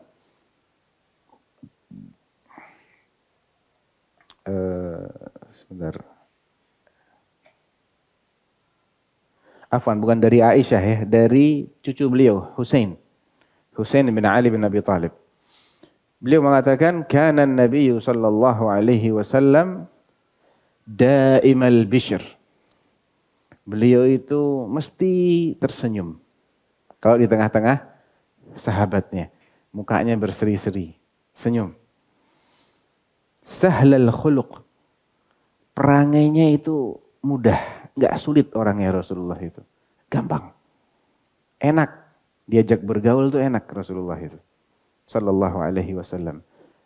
Layyinal janib, lembut, tidak keras, tidak kasar, lembut. Senyum terus, atau murah senyum ya, bukan senyum terus ya, murah senyum. Kemudian mudah karakternya, lembut. Laisa bifaddin ghalidh. Ditegaskan kembali, dia bukan orang yang kasar, bukan orang yang kasar dalam ucapan maupun sikap, dan tidak kaku juga. Pilihan kata-kata beliau itu lembut, ya. Tentunya lembut itu pada tempatnya itu terpuji jelas, dan itu yang mendominasi Rasulullah SAW. Ada kalanya beliau pakai kata-kata yang tegas sesuai pada tempatnya juga. Itu hikmah namanya. Jadi hikmah itu wad'u syai'i fi mawdi'i. Menempatkan pada tempatnya itu namanya hikmah. Kalau saatnya tegas, tegas. Saatnya marah, marah. Saatnya ditegur dengan teguran keras, beliau tegur dengan teguran keras, tapi tidak caci maki. Enggak omong kotor, enggak sama sekali, enggak ada omong kotor. Ya, beda ya antara tegas kata-katanya keras dengan kata-kata yang kasar. Caci maki itu berbeda, itu 2 hal yang berbeda. Laisa bi faddin ghalidin wala sakhab, tidak suka teriak-teriak. Wala ayyab, tidak suka mengungkit-ungkit aibnya orang. Wala musyahin, tidak suka buang muka. Ya, tidak suka itu bukan berarti nggak pernah. Ada kalanya beliau buang muka. Tapi bukan itu yang mendominasi perangainya Rasulullah sallallahu alaihi wasallam. Yataghafal amma la yashtahi. Kalau ada yang tidak menarik bagi beliau, entah itu ucapan atau sikap atau makanan yang beliau nggak tertarik, nggak berselera, beliau pura-pura tidak memperhatikannya. Bukan melengos gini. Misalnya nih ya, mau ini nggak? Nggak mau. Itu melengos namanya. Buang muka enggak. Ya, pura-pura tidak memperhatikan itu. Dia mencoba untuk mengacuhkan apa yang menurut beliau tidak beliau sukai. Yataghafal amma la yashtahi wa la yu'ayyis minhu rajiyah. Ini luar biasa ini jemaah. Setiap orang yang menaruh harapan pada beliau tidak dibikin putus asa. Coba ini ada orang kayak begini, oh pasti dia dicintai oleh semua orang. Paling tidak dia kasih harapan. Kasih harapan. Orang itu senang dikasih harapan. Walaupun tidak dipastikan dapat, enggak. Insya Allah. Insya Allah. Selagi bisa, kita kasih harapan dia. Dia minta sesuatu sama kita, kita kasih harapan. Kalaupun menolak-tolak dengan bahasa yang lembut. Nabi itu hampir enggak pernah menolak orang yang minta apapun sama beliau, selagi beliau masih mampu. Makanya dia dicintai luar biasa. Luar biasa cintanya orang sama Rasulullah SAW. Wala yu'ayyis minhu rajiyah. Wala yukhayyib fihi. Dan tidak membuat orang kecewa. Orang sudah berhusnudzon dibikin kecewa. Oh itu berat itu pengaruhnya itu. Kalau ada orang husnudzon sama kita itu jangan sekali-kali kita bikin dia kecewa. Ya. Jangan dibikin kecewa. Orang menaruh harapan, jangan dipupuskan harapannya. Ini sunnah jamaah. Sunnahnya Rasulullah SAW. Laqad kana lakum fi Rasulillahi uswatun hasanah. Beliau kayak begini ini supaya kita teladani. Ya, kita teladani. Qad taraka nafsahu min thalathin. Beliau menjauhkan dirinya dari 3 hal. Perhatikan ini. 3 hal yang tidak dikerjakan oleh Rasulullah SAW. Ar-riya wal-ikthar wa ma la ya'ni. Ar-riya, pamer-pamer. Mempertontonkan amalan yang pernah dia perbuat atau memperdengarkan. Ini sesuatu yang dihindari oleh Rasulullah SAW. Padahal kalau beliau mau, beliau yang paling berhak untuk pamer. Siapa yang lebih baik dari beliau? Siapa yang lebih ikhlas daripada beliau? Siapa yang lebih alim daripada beliau? Siapa yang lebih bertakwa daripada beliau? Enggak ada. Pun begitu, Al-Husain bin Ali radhiyallahu anhu mengatakan, qad taraka nafsahu min thalath. Beliau jauhkan diri beliau dari 3 hal. Ar-riya wal-ikthar. Kebanyakan dalam apapun.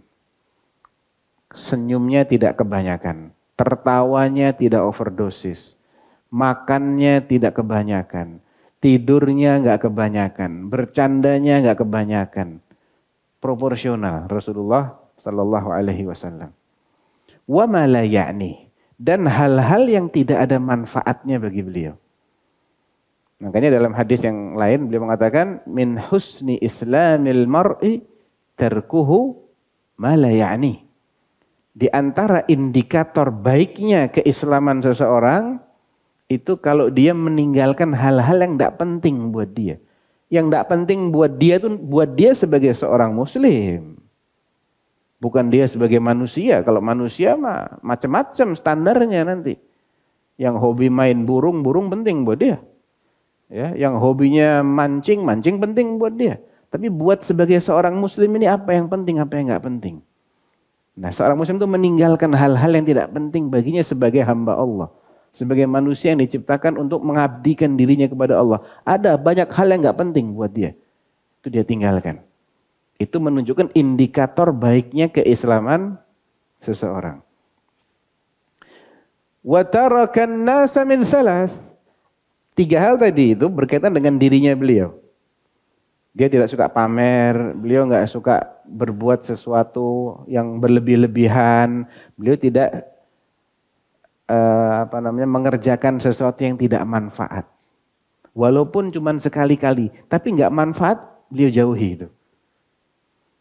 Dan beliau tidak suka ngurusin 3 hal pada orang lain.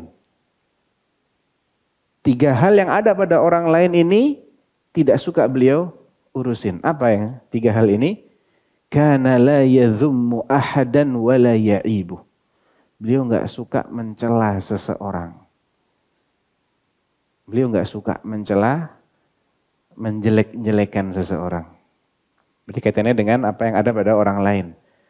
Wala yatlubu auratahu, tidak mencari-cari aibnya dia, kesalahan dia yang tersembunyi enggak dicari-cari.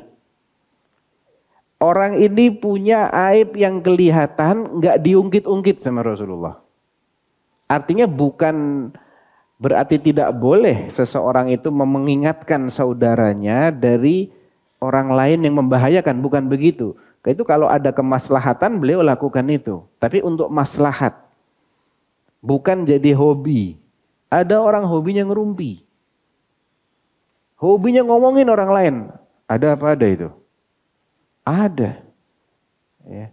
Nah Nabi itu bukan begitu hobinya.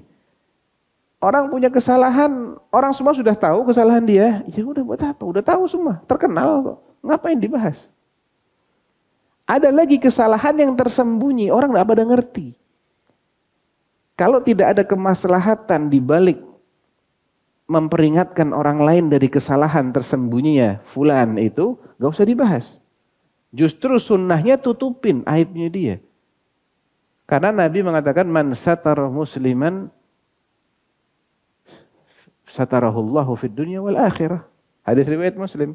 Siapa yang menutupi aib seorang muslim karena memang tidak ada keperluan, tidak ada kemaslahatan untuk dibuka aibnya, maka Allah akan tutupi aibnya dia dunia akhirat. Mau enggak? Mau enggak Allah tutupin aib kita dunia akhirat? Mau. Jangan buka aibnya orang. Kecuali 5 maslahah. Maslahah itu contohnya apa? Misal,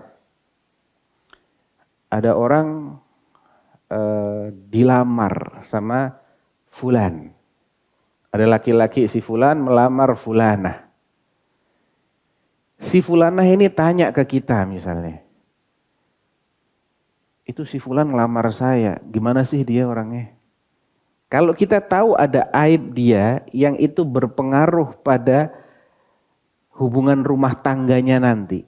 Misalnya ini punya perangai kasar. Si perempuan gak kenal kalau ini calonnya dia ini perangainya kasar. Atau dia ini melarat banget orangnya. Gak punya apa-apa. Kita gak tahu dia sabar gak nanti diajak hidup melarat.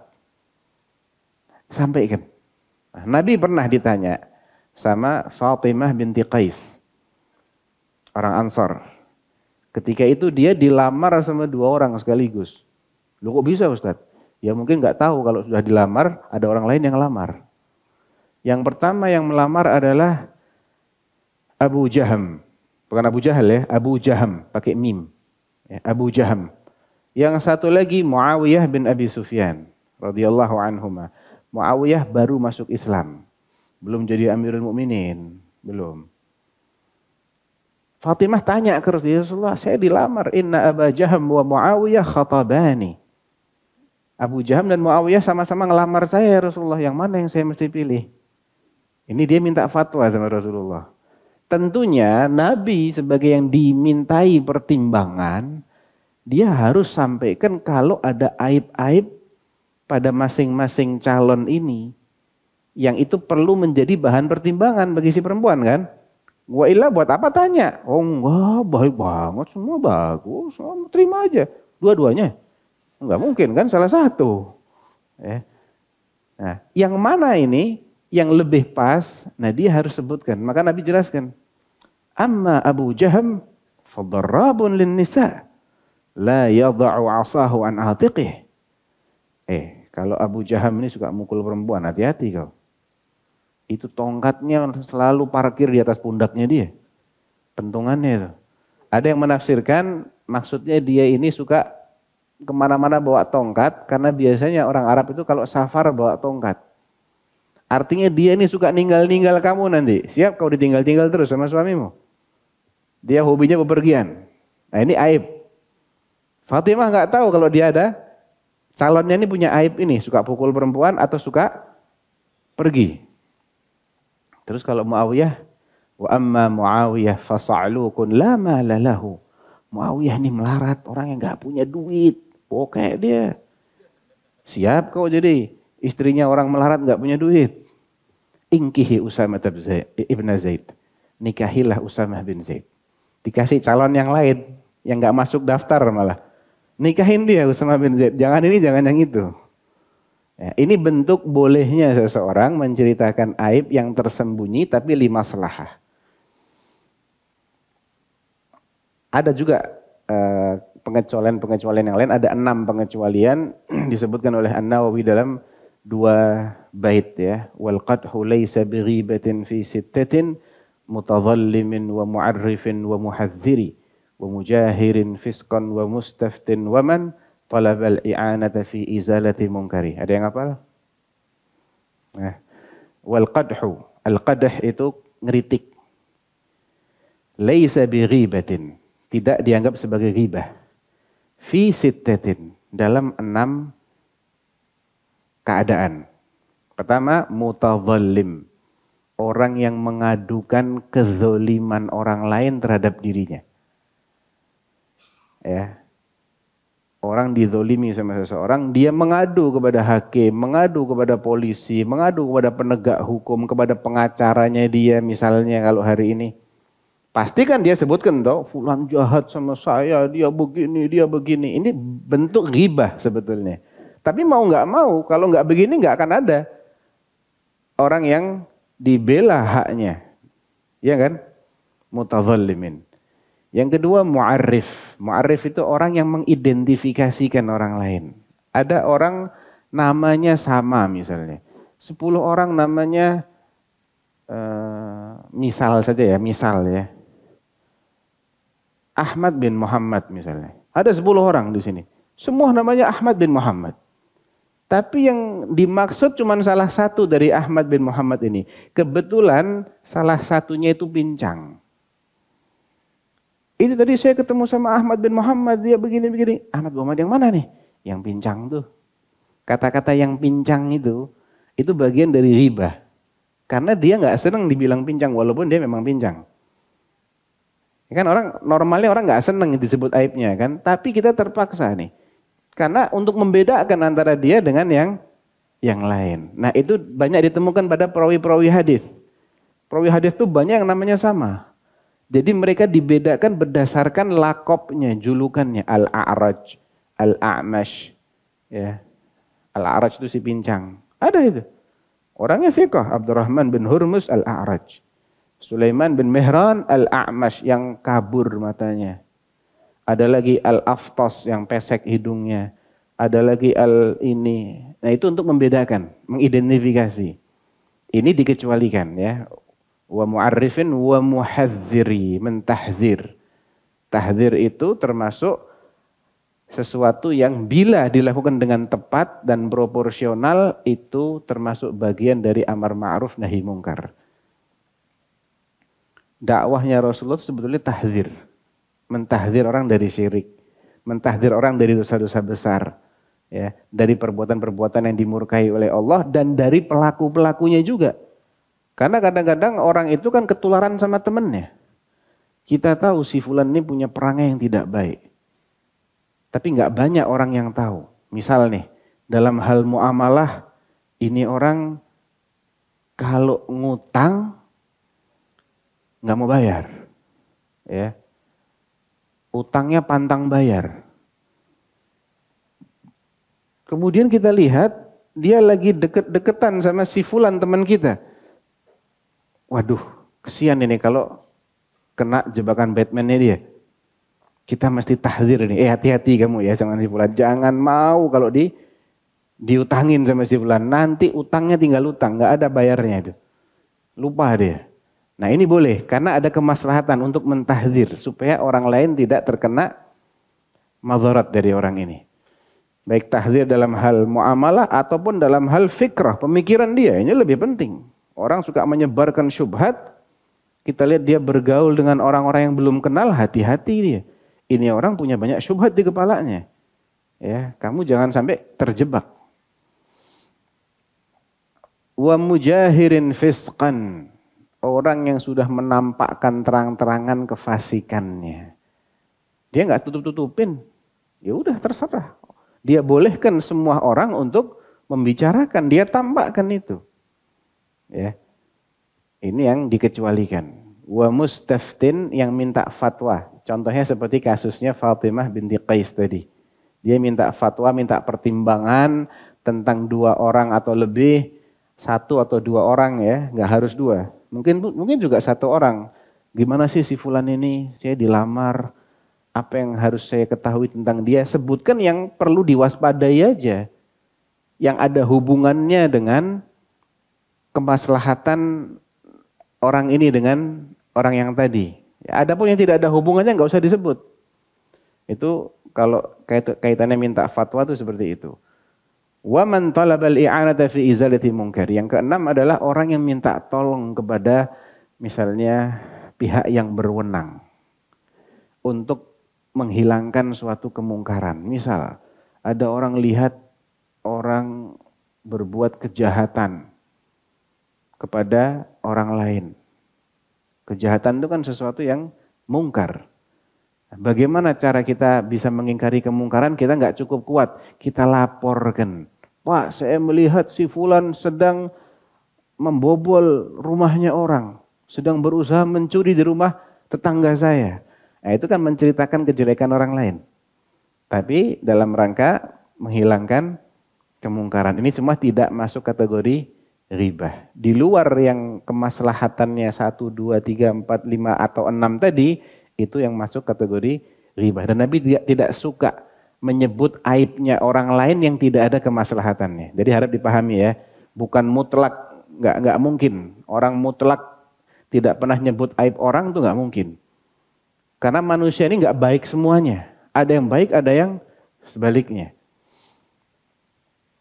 Kita lanjut. Jadi beliau tidak suka mencaci orang, tidak suka menyebutkan atau mencari-cari aib tersembunyinya. Istilahnya aurat. Aurat itu adalah sesuatu yang tersembunyi. Nggak suka dibongkar-bongkar.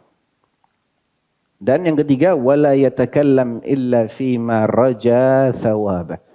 Beliau tidak berbicara kecuali hal-hal yang diharapkan ada pahala di balik itu.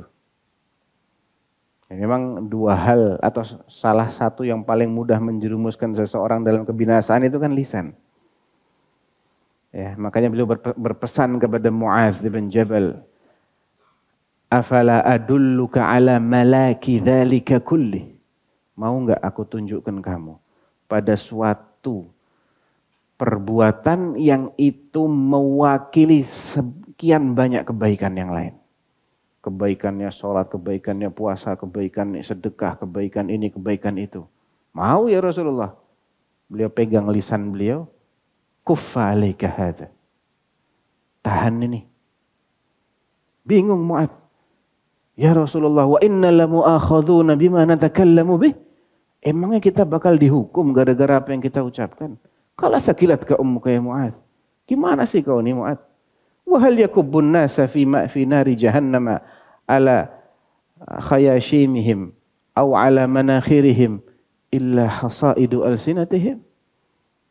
Lah sekarang apa yang menjadikan manusia itu terjerembab? Tahu terjerembab? Apa terjerembab itu? Jatuh dengan wajahnya nyungsep. Itu cara jatuh yang paling menghinakan, cara jatuh yang paling menyakitkan itu. Jatuh dengan wajahnya yang nyungsep terlebih dahulu. Kata Nabi, yang membuat orang-orang itu nyungsep di neraka jahanam itu apa kalau bukan ini? Ya. Abu Bakar As-Siddiq wa huwa As-Siddiq. Gelar yang sangat luar biasa ini. Suatu ketika setelah beliau menjabat sebagai khalifah, kelihatan oleh salah seorang sahabat, dia sedang pegang lisannya sambil dia mengeluh, Hadzal ladzi awradanil mawarid. Ini nih yang suka bikin aku masuk dalam perkara-perkara yang ruwet ini. Salah ngomong. Keceplosan. Makanya Nabi itu sangat hati-hati dalam menggunakan lisannya. Dan itu salah satu kunci keselamatan kata Rasulullah SAW. Kuffa alaika hadha.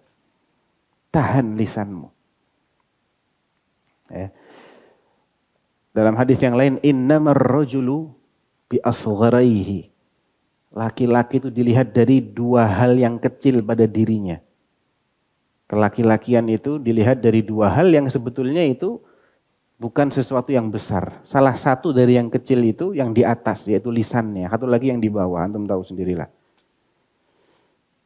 Wa tarakan nas min thalathin kana la yadhummu ahadan wa la ya'ibuh wa la yatlubu auratah wa la yatakallamu illa fima raja thawabah.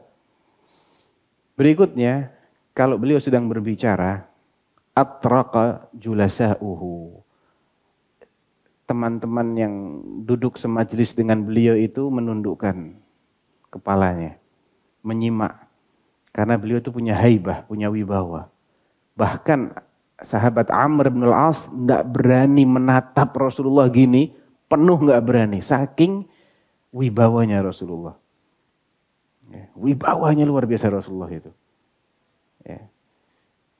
Ka'annama 'ala ru'usihimut thair. Jadi mereka kalau nyimak penjelasan Rasulullah itu duduk sampai akan-akan ada burung bertengger di kepala mereka. Khusyuk mendengarkan. Fa idza sakat takallamu. Kalau dia sudah berhenti, gantian mereka yang bicara. La yatanaza'una 'indahul hadits. Adabnya para sahabat di hadapan Rasulullah itu tidak suka berbantah-bantahan, tidak suka menginterupsi pembicaraan temannya ketika sedang ada Rasulullah sallallahu alaihi wasallam. Sebagai bentuk penghormatan dan ta'zimnya para sahabat kepada Rasulullah sallallahu alaihi wasallam. Ya jangan lupa salawat ya jamaah, ini udah disebut Rasulullah berkali-kali loh, antum diam aja ini. Man takallama 'indahu ansatu lahu hatta yafrugh. Kalau ada salah satu dari yang bermajlis bersama Rasulullah ini yang berbicara, maka yang lain-lain termasuk Nabi mendengarkan. Luar biasa ya adabnya ya. Satu bicara itu didengerin sama Nabi. Ansatulahu sampai dia selesai. Luar biasa nih. Siapa orang yang enggak jatuh cinta dengan orang seperti ini? Demikian luar biasa akhlaknya Rasulullah sallallahu alaihi wasallam. Bi abi huwa wa ummi. Hadithuhum indahu hadithu awwalihim. Kalau satu orang membahas suatu tema dalam majelis itu, maka yang lain-lain juga membahas tema itu. Sebagai bentuk ihtiramnya mereka kepada temannya mereka. Hadithuhum indahu hadithu awwalihim. Yadhaku mimma yadhakuna min. Dan Nabi ini salah satu bentuk humble-nya Rasulullah. Humble itu apa bahasa Indonesianya? Rendah hati, kemudian enak gitu ya, orangnya ramah. Ramahnya Rasulullah itu adalah kalau temennya senyum, beliau ikutan senyum. Temennya ketawa, beliau ketawa. Cuman ketawanya Rasulullah itu enggak keluar suara, cuman menyeringai. Sampai kelihatan gigi taringnya. Itu tertawanya Rasulullah itu begitu. Wa yata'ajjab mimma yata'ajjabuna min. Kalau sahabatnya merasa takjub, beliau juga takjub. Jangan kaku, jadi orang-orang ketawa dia diam. Orang diam beliau mah ketawa. Error ini namanya ini. Ya. Tell me itu katanya. Telat mikirnya. Yang lain sudah paham, sudah berlalu, dia baru paham. Enggak. Jadi kapan sahabat-sahabatnya itu tertawa, beliau juga ikut tertawa. Kapan sahabat-sahabat itu takjub, beliau juga menampakkan ketakjubannya. Wa yata'ajjab mimma yata'ajjabuna minhu wa yasbir lil gharibi 'ala al-jafwati fi mantiqihi wa mas'alatihi hatta in kana ashabuhu la yastajlibunahum. Subhanallah. Ini yang luar biasa ini. Beliau ini sabar kalau ketemu orang asing. Orang asing ini maksudnya orang yang nggak pernah-pernahnya ketemu. Orang datang dari pedalaman gitu ya, orang Badui datang. Kadang kasar orang-orang Badui itu. Nggak sopan dia. Nabi sabar ngadepin dia. Ditanya hal-hal dengan pertanyaan-pertanyaan yang mungkin bagi sahabat itu konyol, tabu. Tapi Nabi sabar dan meladeni pertanyaannya orang-orang. Akhirnya sahabat ini sengaja manggil, ente kesini, tanya ini sama Rasulullah ya. Mereka sendiri segen mau tanya sama Rasulullah. Sahabat-sahabat senior Rasulullah itu segen mau tanya macam-macam sama Rasulullah. Akhirnya mereka minta tolong orang-orang Badui ini, karena mereka tahu Rasulullah itu Rasulullah bakal ngeladenin orang ini, walaupun pertanyaannya mungkin konyol. Subhanallah. Wa yaqul, Nabi bilang apa? Idza ra'aitum talib hajatin yatlubuha fa'arfiduh. Kalau kalian melihat orang sedang mencari suatu hajat, ya, perlakukan dia dengan ramah, bantu dia dalam mendapatkan apa yang dia cari-cari. Kemudian wala yaqbalu tsanaa illa min mukafi. Beliau tidak suka menerima pujian-pujian kecuali dari orang yang sudah pernah beliau balas kebaikannya. Jadi enggak muji-muji cuman untuk menjilat gitu ya. Orang suka penjilat itu Rasulullah nggak senang. Tapi kalau dia muji karena memang dia pernah berbuat baik dan sudah dibalas oleh Rasulullah SAW, dia masih muji lagi, berarti ini tulus ini. Tulus. Wala yaqta'u ala ahadin hadithahu hatta yajuz fayaqta'uhu binahyin aw qiyam. Hatta yajur atau hatta yajuz. Dan salah satu sifat beliau adalah beliau tidak suka memotong pembicaraan seseorang yang sedang berbicara sampai dia selesai, ya, atau sampai dia ini sudah mulai kelewatan ngomongnya. Maka bagaimana cara beliau memutus pembicaraan orang yang sudah mulai kelewatan ini? Beliau melarang, sudah, stop. Atau beliau bangkit berdiri ditinggal. Ini isyarat bahwasanya beliau sudah mulai tidak suka dengan arah pembicaraan itu.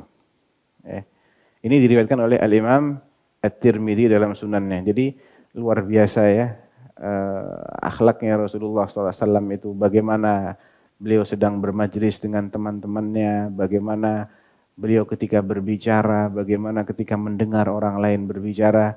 Ya, mudah-mudahan apa yang diceritakan oleh Husain bin Ali radhiyallahu anhuma ini bisa menjadi teladan kita. Ya. Taib. Mungkin ada sekitar 1/4 jam ya. Kalau ada yang mau ditanyakan barangkali, tafadhal. Bismillah.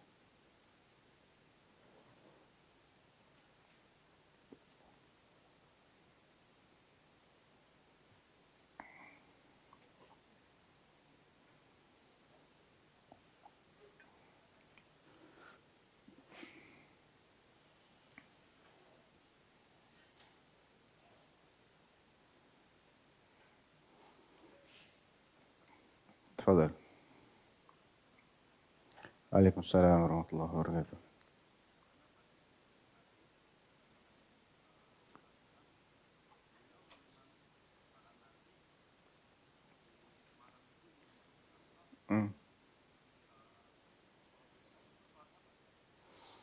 Ada pertanyaan dalam tafsir Ibnu Katsir disebutkan dalam peristiwa Isra wal Mi'raj itu bahwasanya Nabi mengimami para nabi. Rasulullah SAW mengimami para nabi di malam itu. Pertanyaannya itu sholat apa?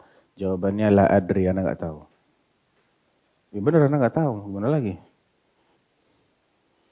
Mungkin ada pertanyaan yang lebih menggelitik lagi. Kok bisa ketemu sama para nabi? Kan udah meninggal.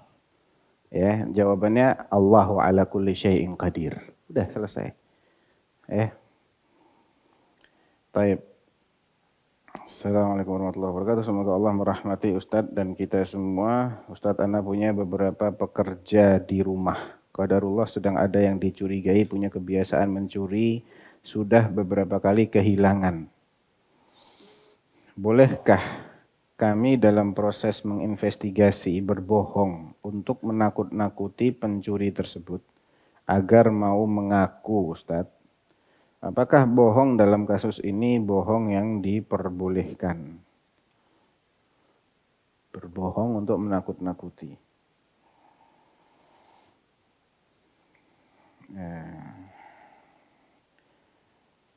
Allahu a'lam ya, anak kok nggak mendapatkan dalil yang mengecualikan bohong seperti dalam kondisi ini. Ada beberapa bohong yang memang diperbolehkan, tapi ini tidak masuk dalam bohong-bohong tersebut. Ya, kalau bisa jangan bohong lah, tapi pakai istilahnya tauriyah ya. Tauriyah itu bukan bohong. Ini contohnya tauriyah itu begini.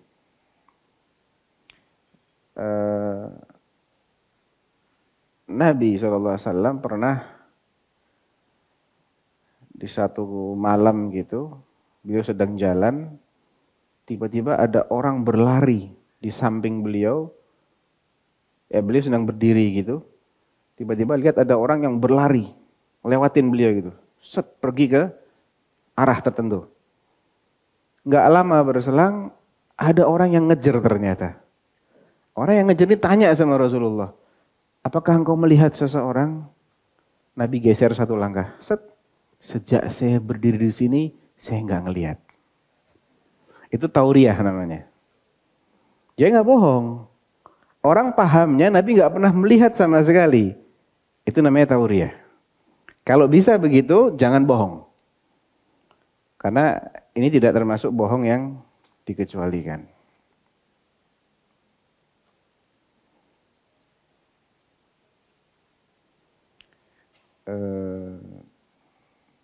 Contoh tauriyah lain.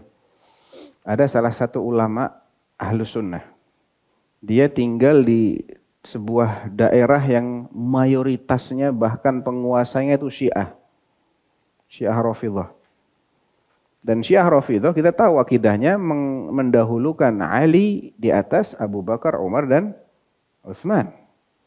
Dan mereka menjadikan itu sebagai ujian, sebagai fitnah buat ulama-ulama Ahlus Sunnah. Dites, ditanya siapa yang lebih afdal, Abu Bakar, Umar ataukah Ali? Abu Bakar, Umar, Utsman ataukah Ali? Kalau dia bilang Abu Bakar atau Umar atau Utsman, dihabisi. Maka salah seorang ulama ini ditanya, siapa yang lebih afdal? Fulan, fulan, fulan ataukah Ali? Jawabannya begini, man kanat ibnatuhu tahtahu. Siapa yang anak perempuannya jadi istrinya? Coba antum pikir itu. Itu jawaban itu kena ke semua itu. Siapa yang anak perempuannya jadi istrinya? Anak perempuannya siapa? Jadi istrinya siapa kan? Abu Bakar, anak perempuannya jadi istrinya Rasulullah. Umar, anak perempuannya juga jadi istrinya Rasulullah. Utsman sama Ali, anak perempuannya Rasulullah jadi istrinya dia. Nah, si Syi'i ini pahamnya, oh berarti yang jadi mantunya Rasulullah. Lewat kau, lewat. Selamat dia.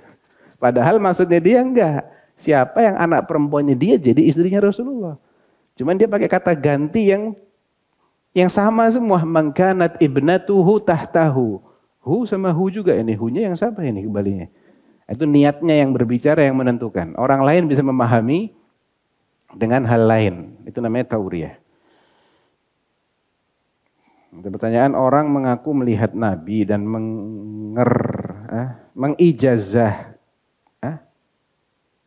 mengijazahkan amalan dari Nabi katanya. Itu bagaimana tanggapan kita?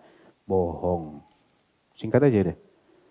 Nggak ada aturan syariat kok lewat mimpi. Ini paling mimpi kan? Paling mimpi ini. Walaupun nggak dibilang mimpi ya. Orang mengaku melihat Nabi. Kalau melihat Nabi sadar, nggak ada sudah, itu sahabat Nabi yang bisa begitu. Sahabat Nabi sudah meninggal semua. Kalau hari ini orang ngaku melihat Nabi dan mendapatkan ijazah. Ijazah itu artinya apa? Sanad. Ya, dia ketemunya lewat alam mimpi. Di mimpi itu Nabi ngajarin dia untuk mengamalkan sesuatu, kemudian dia ajarkan amaliyah ini. Berdasarkan mimpi dia. Pertama yang dia lihat itu bukan Nabi. Yang kedua itu tidak ada dalam syariat kita. Enggak ada. Antum buka semua kitab usul fikih, cari dalil itu apa saja bentuknya, tidak ada satupun kitab usul fikihnya Ahlus Sunnah loh ya. Kalau Sufi banyak. Emang itu agama mereka tuh begitu. Mimpi-mimpi doang isinya. Para pemimpi mereka ini. Tapi kalau Ahlus Sunnah nggak ada. Antum cari semua kitab usul fikihnya Ahlus Sunnah, tidak ada satupun ulama Ahlus Sunnah yang menganggap mimpinya selain Nabi itu sebagai dalil. Hanya mimpinya Nabi yang jadi dalil. Karena itu adalah bagian dari wahyu. Mimpi orang, hatta Abu Bakar Siddiq nggak jadi dalil. Bagaimana sikap Nabi terhadap anak-anak yang nakal atau suka rame di dalam masjid? Pertama, emang ada anak nakal di zaman Nabi ya? Kita harus buktikan dulu ada anak-anak yang nakal dan suka rame di zamannya Nabi. Baru kita bisa jawab ini. Allahu a'lam. Yang jelas Nabi itu punya sikap tolerannya tinggi banget. Ada hadis riwayat An-Nasai dan yang lainnya. Pernah suatu ketika Nabi ngimami di Masjid Nabawi ya, ngimamin salah satu sholat fardu. Dan beliau membawa salah satu cucunya, Hasan atau Husain gitu. Dibawa sama Nabi, terus beliau ngimamin sholat. Pas beliau sujud, itu lama banget gak bangun-bangun. Sampai sahabat ini sudah ragu-ragu, jangan-jangan Rasulullah kenapa-kenapa. Diangkat dikit, dinaik-naikin sama cucunya ternyata. Dibikin kuda-kudaan. Sujud lagi dia, sampai selesai. Setelah selesai, mereka tanya, Rasulullah kok tadi kenapa kok sujudmu ini ada yang panjang banget. Salah satu sujudnya itu lebih panjang daripada yang lain-lain. Sampai suudon ini, jangan-jangan engkau kenapa-kenapa. Qala inna ibni hadza rakibani. Aku dibikin kuda-kudaan sama anak aku ini katanya. Fakarihtu an uajjilah hatta yaqdiya hajatah. Aku tidak ingin cepat-cepat biar dia puas dulu naik kuda-kudaan. Ya, tapi yang gitu cucunya Nabi ya. Ya, cucunya orang lain mah diprotes nanti sama jamaah. Dan itu juga sesekali, nggak terus-terusan. Oh, bayangin tiap hari bikin kuda-kudaan, imamnya bubar tuh ntar masjidnya itu.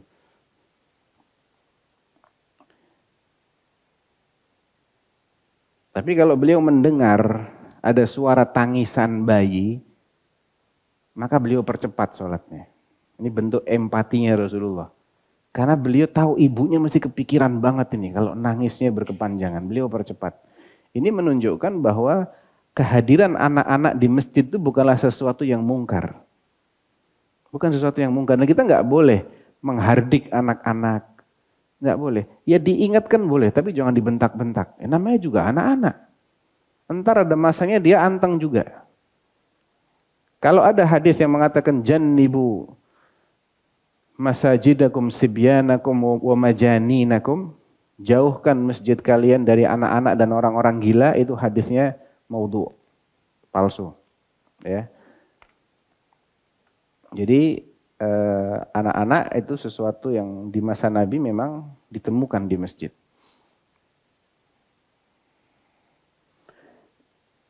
Baik. Ana punya beberapa pekerjaan, sudah tadi. Sudah juga. Akal sama dengan alat penerima beban syariat. Logika sama dengan suatu yang berkenaan dengan sebab akibat.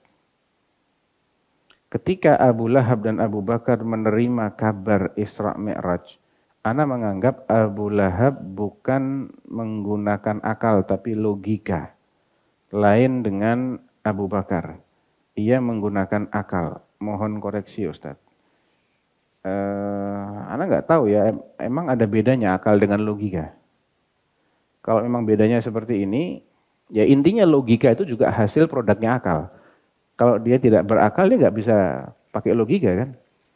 Ya, logika itu kan hasil produk atau analisanya akal. Orang bisa menentukan sebab dan akibat itu kan juga berdasarkan maklumat yang sampai kepada dia. Kalau dia dapat informasi dari panca inderanya dia bisa pikirkan, dia bisa cari hubungan sebab akibatnya, dia akan katakan, oh iya saya percaya ini. Ya, itu juga hasil penggunaan akal juga gitu. Intinya hukum akal itu yang Anda ingin sampaikan di sini adalah hukum akal itu tidak qat'i kecuali semua orang berakal sepakat, baru itu hukum yang qat'i. Qat' itu artinya pasti benar. Ya, ana ulang, hukum akal atau logika atau apalah terserah namanya, itu tidak pasti benar kecuali kalau semua orang berakal mengatakan seperti itu, mengakuinya.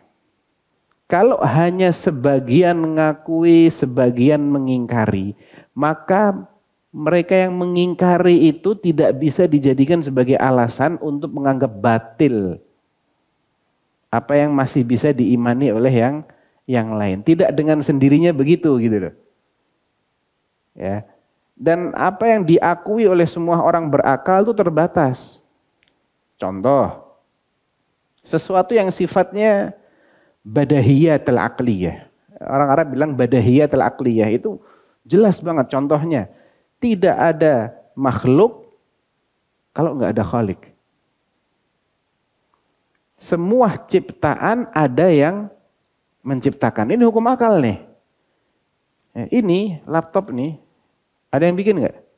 Ada, nggak mungkin dia bikin dirinya sendiri. Mustahil menurut akal. Semua orang akan mengatakan mustahil ada laptop tiba-tiba jreng jadi laptop. Nggak ada yang bikin. Contoh hukum akal lain, satu lebih banyak daripada setengah. Ada yang keberatan? Nggak ada.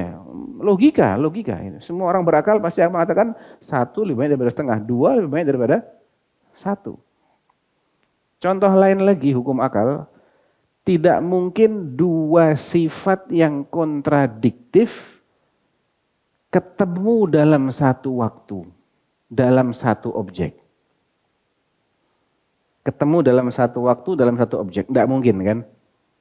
Sebagaimana tidak mungkin dua sifat yang kontradiktif ini dinafikan dalam satu waktu pada satu objek.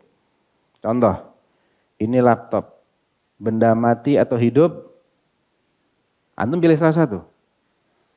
Yang milih hidup dan mati, ini akalnya nggak beres. Yang milih tidak hidup tidak mati, juga nggak beres. Harus milih salah satu. Mamnu golput. Nggak boleh golput. Pilih hidup atau mati? Mati. Kalau antum sudah milih mati, mau nggak mau secara logika antum harus menafikan sifat yang kontradiksi. Berarti dia tidak hidup. Kalau saya katakan antum sekarang hidup apa mati? Hidup. Berarti antum sekarang tidak mati. Sepakat ya? Logika? Tayyib. Ana kasih syubhat sekarang. Di surat Ad-Duha, apa kata Allah? Wa sayujannabuhal ashqa alladhi yaslan naral kubra. Lanjut. Thumma la yamutu fiha wa la yahyatu. Dua-duanya dinafikan. Kemudian dia tidak hidup di sana dan tidak mati dan tidak hidup. Katanya tadi nggak mungkin dua-duanya dinafikan, mesti pilih salah satu. Terus gimana kita memahami ayat ini? Mau tahu jawabannya nggak? Atau ada yang tahu jawabannya? Barangkali ada yang tahu. Bingung. Pertama, firman Allah ini apa maksudnya? Maksudnya bukan mereka tidak hidup dan tidak mati, benar-benar tidak hidup tidak mati, enggak. Sebetulnya orang di neraka itu hidup atau mati sih? Hidup. Mereka nggak akan dimatikan sama Allah. Mereka tuh mengharapkan supaya dimatikan, nggak dikasih mati sama Allah. Mereka teriak-teriak minta sama malaikat Malik itu, wa nadau ya Malik liyaqdi alaina rabbuk. Qala innakum makithun. Mereka teriak, "Hey Malik, Malik sampaikan kepada Allah biar Allah binasakan kita ini. Gak kuat kita di neraka." Kata Malik, "Enggak. Kalian tetap di situ. Jangankan mati, kulitnya kebakar gosong diganti baru sama Allah." Jadi mereka hidup atau mati? Hakikatnya nih, hidup. Tapi apa manfaat hidup di neraka? Enggak ada. Enggak ada manfaatnya hidup. Orang tuh hidup ingin menikmati kehidupan, itu enggak ada.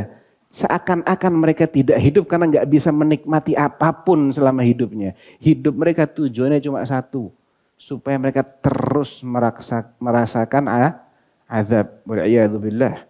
Mudah-mudahan Allah lindungi kita dari neraka.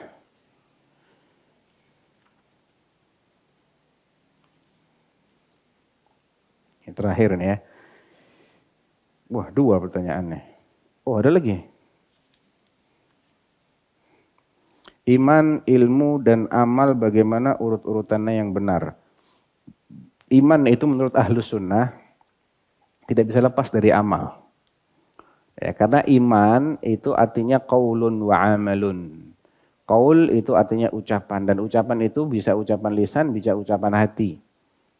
Amalan juga bisa amalan lisan, bisa amalan hati, bisa amalan anggota badan juga bisa. Itu cuma cakupan dari iman. Dan itu untuk punya keyakinan tertentu, punya ucapan tertentu, punya amal tertentu, semuanya butuh ilmu. Jadi saling berkaitan. Mungkin didahului dengan ilmu, tapi juga ilmu itu juga butuh iman masalahnya. Sekarang kita mau belajar sama seseorang, antum kan harus yakin dulu orang ini berilmu. Orang ini jujur, ya enggak? Baru kita akan bisa percayai apa yang dia sampaikan. Jadi memang enggak bisa dipisahkan. Bagaimana caranya untuk merasakan kenikmatan baca Al-Quran? Ya dengan mempelajari maknanya, menghayati maknanya. Kalau dia bisa bahasa Arab, maka dia akan bisa merasakan, menghayati bacaan Al-Quran. Membaca dengan tartil, dengan tajwid, membaca di waktu malam. Apa kata Allah? Inna nasyi'atal laili hiya asyaddu wata'an wa aqwamu qila. Nasyi'atal lail, orang yang bangun di malam hari membaca Al-Quran itu, dia akan lebih merasakan, lebih bisa menghayati karena suasananya tenang. Sedang tidak ada kesibukan. Karena kalau orang sedang mikiri sesuatu, dia akan sulit untuk konsentrasi. Biasanya kalau di tengah-tengah jam-jam aktif, itu kehusyuan kita tidak akan sama dengan qiyamul lail. Makanya qiyamul lail itu waktu yang sangat tepat untuk tadabbur. Ini bagaimana menyikapi banyak orang-orang yang mengaku keturunan Nabi. Apa ini?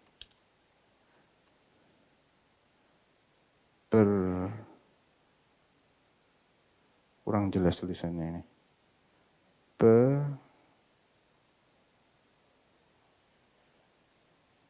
Bukankah keturunan Nabi hanya sampai Hasan Hussein? Dan Hasan Hussein kan tidak punya keturunan. Siapa yang bilang Hasan Hussein tidak punya keturunan? Ya, ini belum update ya.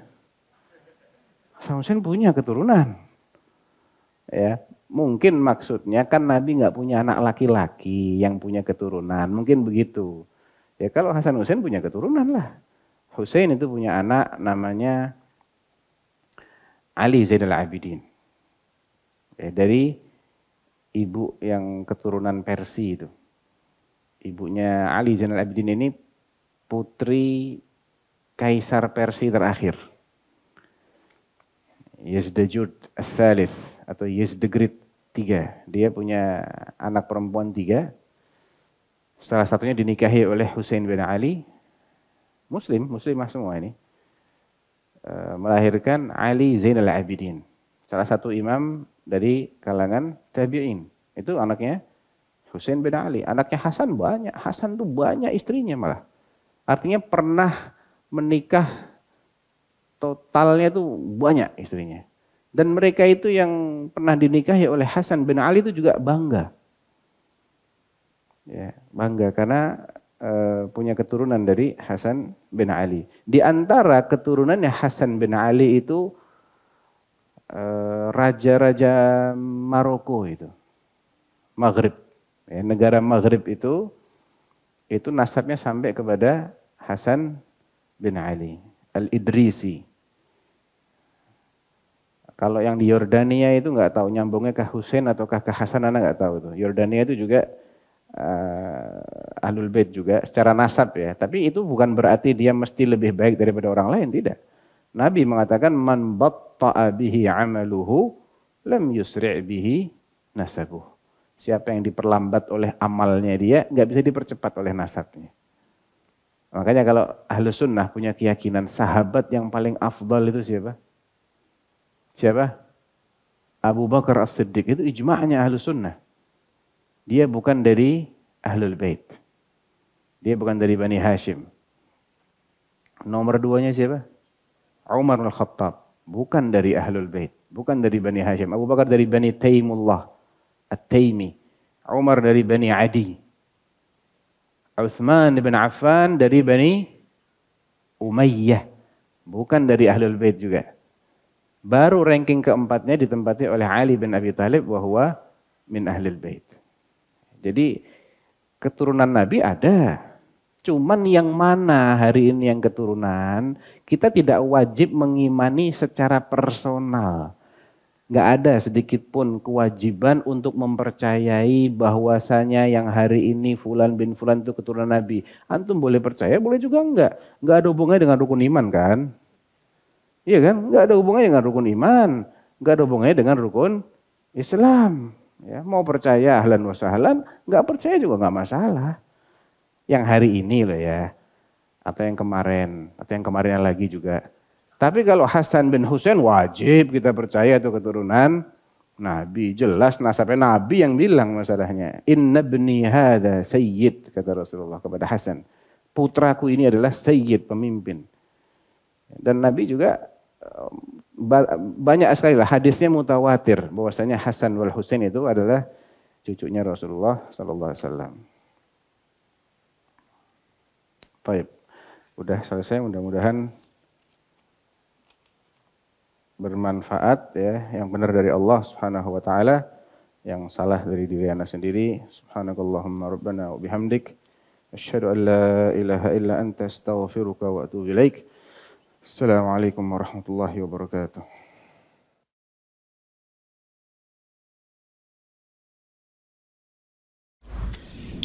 Jazakumullah khairan, barakallahu fikum. Video ini dibuat atas partisipasi dari donasi Anda. Semoga menjadi amal jariah bagi Anda semuanya.